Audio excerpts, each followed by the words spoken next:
This is an Eye on Annapolis bonus podcast. You know, I'll tell you, the sure signs of spring is coming is that the Maryland weather will fluctuate between 30 degrees and 70 degrees in about 4 hours. Daffodils start to prematurely bloom. Socks get burned. And Zachary's has their annual Mother's Day contest. And today we're joined once again, by Steve Samaras, who is the owner of Zachary's Jewelers and founder, as well as Constance Palomalo, who is the chief operating officer. How are you guys doing?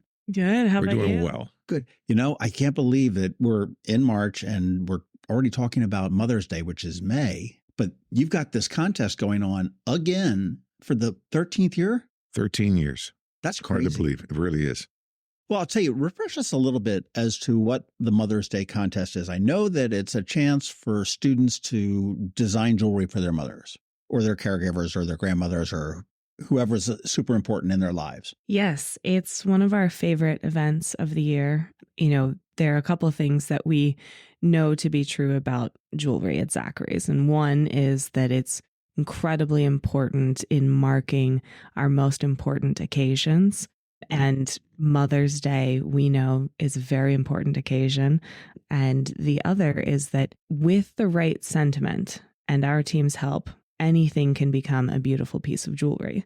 And so our fifth grade design contestants really prove that every year with their fresh ideas, and, you know, they're unencumbered by what people typically think of jewelry. And so we end up with these really beautiful displays of love that maybe aren't always what you would immediately think of. Well, I remember last year I had the fortune to come to your store during the grand reveal and the awarding of the things. And there was one that just really stuck out for me. It was rectangular and it had the tree with the roots. Yes. And the story that went behind it. And I'm sitting here and you had mentioned fifth graders. So this is open to fifth graders all throughout the county in public or private schools, right? Yes, it is. But the thought that went behind that, it was the roots and it's my mother, the tree is my mother and the roots are us and we're all held together by the earth. And, you know, and it was like, wow, this is much more a thought that I would certainly put into something like that. It kind of reminds you of the old TV program. I don't know how old it is, but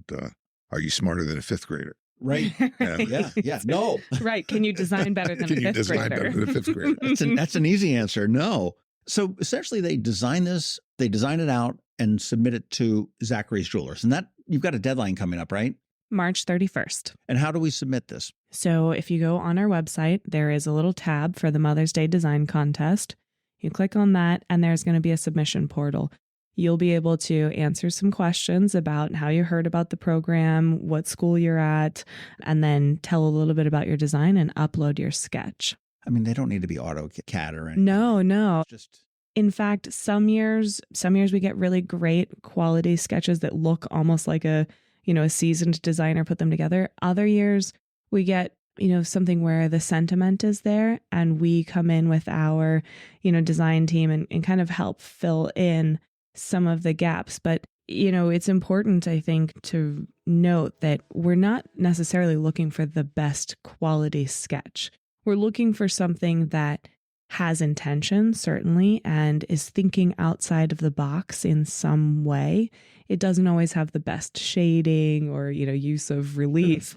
It's really more about the design in concept and how well the students can communicate what they hope the final product to be. You need to stop using that design team phrase and just start calling them what they are, magicians. Because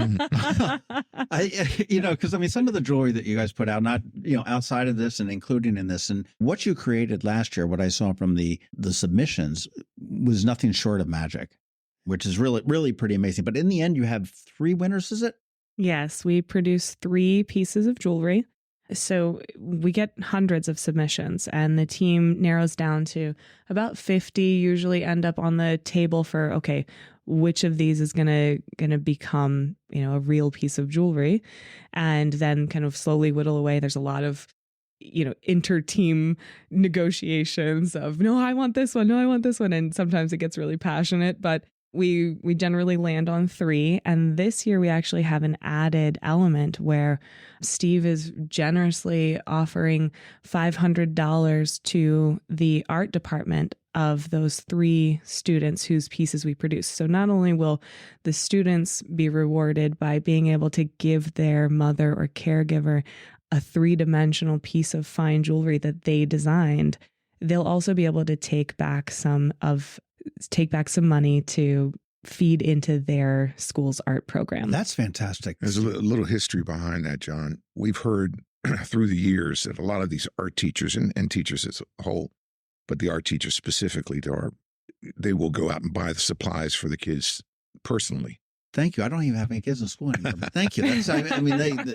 That's amazing. So go to zacharysjewelers.com and there's a tab up there and that gets you started there. Pretty simple process to get in. And it can be for your mother. It can be for a caregiver or, pretty much, I guess, anybody special in your life. Yeah, we've seen mothers be submitted, stepmothers be submitted, bonus mothers, foster mothers, grandmothers, as you said. Really what it comes down to is Mother's Day is a celebration of the women in our lives who take care of us. And that can mean something different for some people. So we welcome those as well. How do you whittle it down? I know you said you argue and you've got that, you negotiate back and forth, but that's just got to be so difficult because everybody's got a story. And I'm sure they're probably all very, very good. Yeah. And that's got to be a tough job. You remember any of the good ones, comments that someone made? Do you remember any of the stories that we've read over so many? I think my favorite story to date is a paper crane. So growing up in school, I remembered reading this book and it was about 1,000 paper cranes and this belief that if you make 1,000 paper cranes, you can have any wish that you want. You'll get a wish and it'll just magically come true because you've made these 1,000 paper cranes. And it was a book that stuck with me as a child. Then, fast forward a couple of years ago, we had a submission and it was a young lady whose family had made a bunch of paper cranes for her grandmother when she was ill, just to try and, keep her memory alive. And it was a part of their family story. And so she designed paper crane jewelry and it was like overwhelming. Reading her words and seeing the beautiful representation of family that wasn't a traditional heart or a flower. It was something very different and unique to her family. And we knew instantly, like that was one where I think we all saw it, we all read it. And it was just, you get chills sometimes when you right. You get chills and I get chills still talking about it and seeing it and you come across those. And so there are some that stand out every year. I think there's 1 or 2 that really jump out off the page immediately. And then it's a struggle. It really is. It's challenging because there's so many creative minds out there and 5th graders are at this perfectly beautiful age of, they're mature enough to grasp some of adulthood. They're starting to see, what matters to grownups, but they still have a foot in the childhood pool. And so it's like the perfect time to see who a child is and who they're going to become and what matters to them and how they're viewing the world. I didn't think of that, but that's so you can true. just invite Constance to the next podcast because Yeah. she speaks so eloquently. Wow. I tell you. Well, Constance, how long have you been with Zachary's? You've been Almost 9 years. okay. So then I'm going to go to Steve. This is 13 years old. How did this all start? What was the driving force to have this? Well, we had start? just opened a new store, second store in Severna Park, and we thought a good way to gain some community support, local community support, was to go out to the local elementary schools that encompass that area and start this program. And an interesting story that came out of that, which I'm sure you will appreciate, John. One of the first 3 winners that year, we offered in there, let me see, it was 6 or 7 years down the road, whatever, Yeah. 12th grade, when that first group graduated from high school, we offered the 10 finalists, we offered them scholarship for the Gemological Institute of America's design class. One of the young ladies took us up on it. She took this course. She went on to Boston University, graduated from Boston University. She came to Annapolis during the summer that year and interned with us. She is now working in New York City in the jewelry industry. That's fantastic. Yeah, it's great.